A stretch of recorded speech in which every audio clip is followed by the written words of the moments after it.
للہ رب العالمین والصلاة والسلام علی رسولہ الامین محمد وعلی آلہ واصحابہ اجمعین ومن تبعہم بإحسان الی یوم الدین۔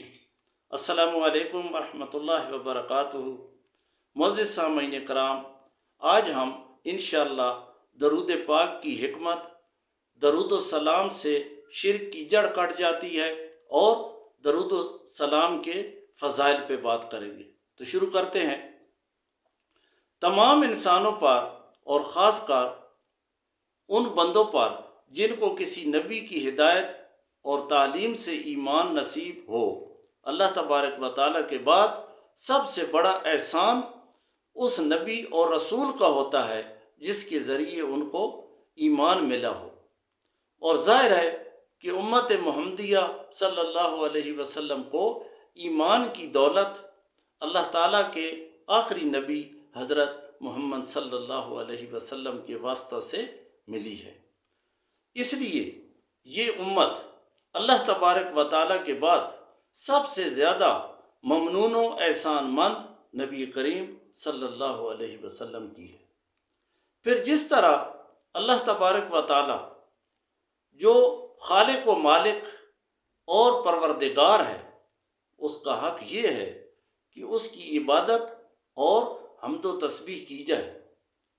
اسی طرح اس کے پیغمبروں کا حق یہ ہے کہ ان پر درود و سلام بھیجا جائے، یعنی اللہ تبارک و تعالیٰ سے ان کے لیے مزید رحمت اور رفع درجات کی دعا کی جائے۔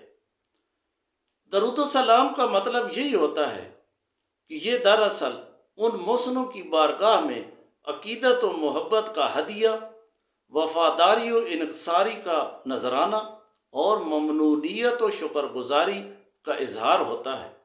ورنہ ظاہر ہے کہ ان کو ہماری دعاؤں کی کیا ضرورت؟ بادشاہوں کو فقیروں اور مسکینوں کے ہدیوں اور تحفوں کی کیا ضرورت ہے؟ تاہم اس میں شبہ نہیں کہ اللہ تبارک و تعالی ہمارا یہ تحفہ بھی ان کی خدمت میں پہنچاتا ہے، اور ہماری اس دعا و التجا کے حساب میں بھی ان پر اللہ تعالیٰ کے الطاف و عنایات میں اضافہ ہوتا ہے۔ اور سب سے بڑا فائدہ اس دعا گوئی اور اظہار وفاداری کا خود ہم کو پہنچتا ہے۔ ہمارا ایمانی رابطہ مستحکم ہوتا ہے، اور ایک مرتبہ اخلاص کے ساتھ درود پڑھنے کے صلہ میں اللہ تبارک و تعالیٰ کی کم از کم 10 رحمتوں کے ہم مستحق ہو جاتے ہیں۔ یہ ہے درود و سلام کا راز اور اس کے فوائد و منافع۔ اب بات کرتے ہیں کہ درود و سلام سے شرک کی جڑ کٹ جاتی ہے۔ اس کے علاوہ ایک خاص حکمت درود و سلام کی یہ بھی ہے کہ اس سے شرک کی جڑ کٹ جاتی ہے۔ اللہ تبارک و تعالیٰ کے بعد سب سے زیادہ مقدس اور محترم ہستیاں انبیاء کرام علیہم السلام کی ہیں۔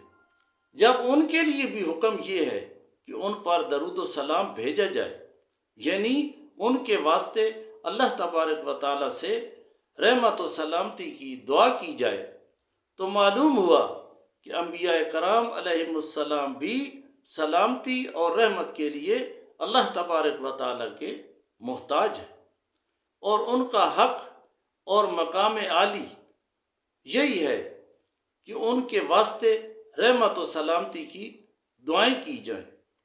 رحمت و سلامتی خود ان کے ہاتھ میں نہیں ہے، اور جب ان کے ہاتھ میں نہیں ہے تو پھر ظاہر ہے کہ کسی مخلوق کے بھی ہاتھ میں نہیں ہے، کیونکہ ساری مخلوق میں انہی کا مقام سب سے بالا و برتر ہے۔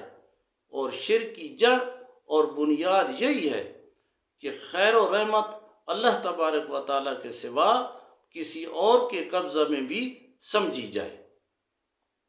بہرحال درود و سلام نے ہم کو نبیوں کا دعا گو بنا دیا، اور جو بندہ پیغمبروں کا دعا گو ہو وہ کسی مخلوق کا پرستار کیسے ہو سکتا ہے؟ ایک روایت میں ہے، ابھی ہم بات کریں گے درود و سلام کے فضائل۔ ایک روایت میں ہے کہ ایک دن نبی کریم صلی اللہ علیہ وسلم کا چہرہ انور خوشی سے بہت ہی چمک رہا تھا، اور خوشی کے آثار چہرہ انور پر بہت ہی محسوس ہو رہے تھے۔ صحابہ کرام رضی اللہ عنہ نے عرض کیا، یا رسول اللہ، جتنی خوشی آج چہرہ انور پر محسوس ہو رہی ہے، اتنی تو پہلے محسوس نہیں ہوتی تھی۔ نبی کریم صلی اللہ علیہ وسلم نے فرمایا، مجھے کیوں خوشی نہ ہو؟ ابھی جبرائیل میرے پاس سے گئے ہیں اور وہ یوں کہہ رہے تھے کہ آپ کی امت میں سے جو شخص ایک مرتبہ درود پڑھے گا، اللہ تبارک و تعالیٰ اس کی وجہ سے 10 نیکیاں اس کے نامہ اعمال میں لکھیں گے، سبحان اللہ، اور 10 گناہ معاف فرمائیں گے اور 10 درجے بلند کریں گے، اور ایک فرشتہ اس سے وہی کہے گا جو اس نے کہا۔ نبی کریم صلی اللہ علیہ وسلم نے فرمایا، میں نے جبرائیل علیہ السلام سے پوچھا، یہ فرشتہ کیسا؟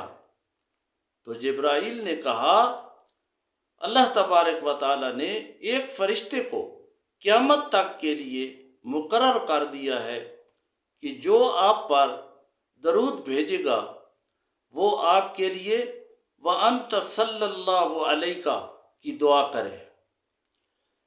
ایک روایت میں یہ قصہ یوں ہے کہ آپ صلی اللہ علیہ وسلم فرماتے ہیں، میرے پاس آیا ایک فرشتہ یعنی جبرائیل علیہ السلام، اور اس نے کہا، اے محمد صلی اللہ علیہ وسلم، کیا آپ کو یہ بات راضی نہیں کرتی کہ آپ کے رب عز و جل فرماتے ہیں، تیری امت میں سے جو شخص ایک مرتبہ درود بھیجے گا اس پر 10 مرتبہ درود بھیجوں گا، اور جو ایک مرتبہ سلام بھیجے گا میں اس پر 10 مرتبہ سلام بھیجوں گا۔ آپ صلی اللہ علیہ وسلم نے فرمایا اس کے جواب میں، ہاں کیوں نہیں۔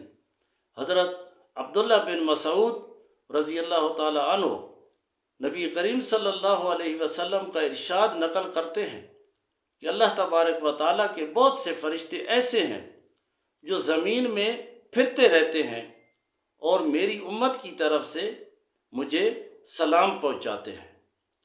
حضرت عمار بن یاسر رضی اللہ تعالی عنہ نے نبی کریم صلی اللہ علیہ وسلم کا ارشاد نقل کیا ہے کہ اللہ تبارک و تعالیٰ نے ایک فرشتہ میری قبر پر مقرر کر رکھا ہے جس کو ساری مخلوق کے نام بتا دیے ہیں، بس جو شخص بھی مجھ پر قیامت تک درود بھیجتا رہے گا وہ فرشتہ مجھے اس کا اور اس کے باپ کا نام لے کر درود پہنچاتا ہے کہ فلاں شخص جو فلاں کا بیٹا ہے اس نے آپ پر درود بھیجا ہے۔ تو اللہ پاک ہمیں زیادہ سے زیادہ نبی کریم صلی اللہ علیہ وسلم پر درود و سلام بھیجنے کی توفیق عطا فرمائے۔ جزاکم اللہ خیر۔ السلام علیکم ورحمۃ اللہ وبرکاتہ۔